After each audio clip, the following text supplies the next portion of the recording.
When it comes to boxing, we were delighted that Josh Kelly got the win he was hoping for at the weekend. Sunderland's finest, and Josh Kelly is now a world champion. Boxing stories we find here at talkSPORT keep coming and keep coming. And now we know Derek Chisora will fight Deontay Wilder at the O2 Arena here in London on April the 4th. The event will be the 50th professional fight for both 42-year-old Chisora and Wilder, who is 40. And of course, Chisora said last year that he would retire after a 50th bout. We'll see if that comes about.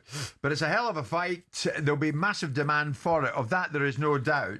And Kalle Sauerland, Wasserman Global Head of Boxing and co-president of Misfits Boxing, is the promoter in question. And I'm delighted to say that Kalle joins Simon and myself here in studio this Tuesday lunchtime. Mr. Sauerland, the big fights keep coming. Good afternoon. Good afternoon, Kalle, please. Mr. Sauerland, I sound like my old man. First of all, to make this even more confusing, this is MF Pro. So this is the newly launched banner that we're promoting this under, which is the latest in the promotional stables. As you know, there seems to be a new one popping up every day. But we put our intent out there last year, the end of last year, signing Vidal Riley. And there'll be other big news coming in that later this week on the broadcast front. But right now, you know, we're flying. We had a great weekend with Josh Kelly, who's obviously promoted by Matchroom. We're still very much on board on the management advisory agency side of things. We make up these names in boxing as we go along, as we know. Well, I was going to ask you. I just want to start on that because I know the big thing today is about the press conference tomorrow. But Josh Kelly, we need to take a moment because this is where, absolutely right. And I've got to put you two absolutely here out of what I'm about to say. But the kid was ruined because you guys actually always supported him. I've got to say that.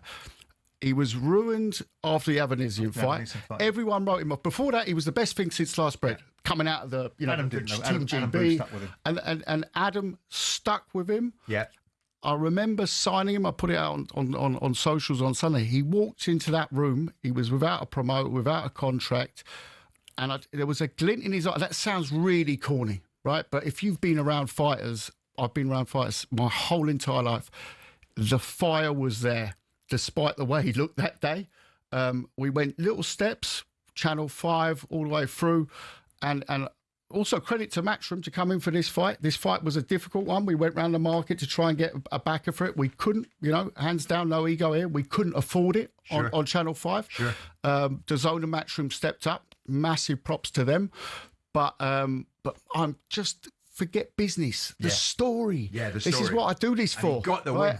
This is what I do this for. To watch him go out last night on that pitch at Sunderland, where, by the way, I've done loads of pony ones of them, bringing out the champion who doesn't know what the name of the goalkeeper is. Not saying any names, Chelsea, George Groves, not saying any names there. Right. But this was real. This was authentic. Yeah. You saw the fans. What's you saw next the for reaction. For me, it's got to be Conor Benn. Like I know that the talk is boots. I know he's agreed to boots. By the way, he agreed to boots before the Murtazaliev fight. And that was last summer. But let's be honest now. And next time you've got a Matchroom gentleman on here, whether it's Frank or Eddie, ask him. I'm going to ask him because he's downstairs with me. Because funny that. So you ask would him. see next for Josh Kelly. No, I think it's got to be Conor Benn. He's like, you've got a guy. You're about to interview Frank Smith. By the way, let me just. So he's got a massive name, Conor Benn, without a doubt. Probably bigger than Josh's. I'll take that. But Josh has done it the hard way. Josh Kelly needs to be built properly now. We don't want happening to Josh Kelly what happened to Josh Taylor, which was not getting the currency and the recognition that he should have got. I was playing paddle tennis with Josh Kelly a week ago before the world title, and he was so confident, so much belief inside him, and so confident he was going to do a job. Adam Booth went to school with me, so I've known Adam for years. So I'm so pleased for them. I'm so proud for them. We've got Josh and Adam coming on too. No, he didn't. We've got Josh and Adam coming on Thursday because Josh Kelly's achievement, people were building this guy up to being sort of a shrunken down better BF.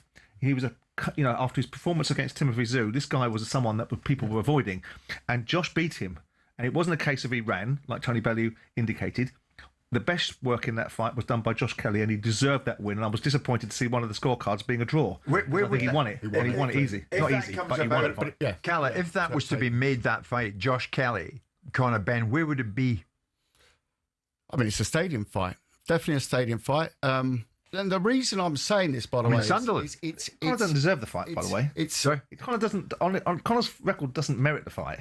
No. It's simply because Conor's currency is high right now. Conor's in a ring. Conor's in a ring with legends. He's standing next to Usyk and Triple G and all those other great fighters that have actually achieved things. Yeah. Conor's achieved paydays and notoriety. So Josh Kelly should look back and say, do I want to fight Boots Ennis as my first fight? I think that a world champion should be able to be settled into being a world champion. I think he should have a little bit of a route like Nick Ball had, which is a little bit of a kind of gimme to give him an opportunity. But by the same token, if he wants to get paid, then Conor Benn, tragically, from the point of view of attainment, brings numbers. And that's what gets him paid. But I don't think Conor Benn merits a shot at a world title at 154, even though he's talking about fighting at 147, which most people think he can't fight at anymore. Why do you think he does merit it, Kalle? Let me tell you a quick story in 30 seconds. His payday this weekend to fight Murtazaliev was less than the 32nd payday he had on his last run out on Channel 5. He took a pay cut to fight this guy because of the sport. So he's done something that you've done. I've been around a few different characters in my time. I've at that level never seen anything like it. You know, and it's belief. It's the belief that, and Adam as well. You know, Adam's done very well in his career. You know, we promote David Hay together. He's done financially fantastic. He doesn't need to do this. He didn't need to go through this. He believes in Josh, though. And it's funny, actually, my brother was also playing paddle with him last week. Yeah. And then he said this, my brother came out and said, you can't believe the mindset they're in. Totally, without a pause. The belief is phenomenal. Yeah. And I've always had a belief in Adam because, you know, he recommends fighters to me and I generally go for him. Yeah. And it's worked out. So it doesn't always happen that way in boxing. So, Kalle, before we take a quick break, and we'll get back on Chisora and Deontay Wilder in a second, you would be going flat out to try and get Kelly in the ring with Ben next. Got to be. We're going to talk about Blockbuster in a minute. Yeah. That's a blockbuster that has to happen this year. Right. Him going to Philadelphia to fight Boots Ennis, with all due respect to Boots Ennis, who's a fantastic fighter, is not box office in the UK right now. Okay. It's just not. And that fight is box office stadium stuff.